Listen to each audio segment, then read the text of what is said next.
మహాగణుడైన యేసు ప్రభు పేరిట మీ అందరికీ ఈ ఉదయకాలపు శుభములు తెలియజేయుచున్నాము.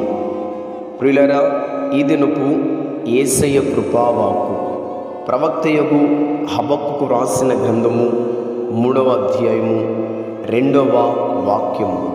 యెహోవా, సంవత్సరములు జరుగుచూ ఉండగా నీ కార్యము నూతనపరచుము. సంవత్సరములు జరుగుచూ ఉండగా దానిని తెలియచేయము.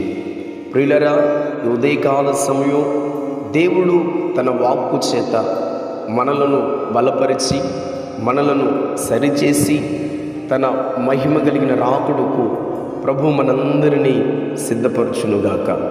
ప్రియులరా, గమనించండి, ఇక్కడ ప్రవక్తయగు హబక్కుకు ఒక చక్కటి ప్రార్థన చేస్తున్నాడు. యెహోవా, సంవత్సరములు జరుగుచూ ఉండగా నీ కార్యమును నూతన పరచుము అని ప్రార్థన చేయుచూ ఉన్నాడు.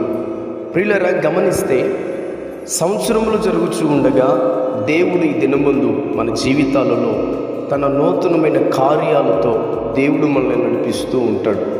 ఆయన ఎలాగునైతే సంవత్సరాలు జరుగుతూ ఉండగా తన కార్యాన్ని మన బ్రతుకులో మన జీవితాలలో నూతనమైన క్రియల చేత నూతనమైన కార్యముల చేత దేవుడు మనల్ని ఎలాగూ నడిపిస్తాడో మనం కూడా మన ఆత్మీయ ఆధ్యాత్మిక దైవికమైన విశ్వాస యాత్రలో ప్రతి దినము ఒక క్రొత్త మనస్సు ధరించుకొని నూతనమైన స్వభావముతో నూతనమైన బుద్ధితో మన ఆత్మీయ జీవితంలో మనం నడిపించబడాలి.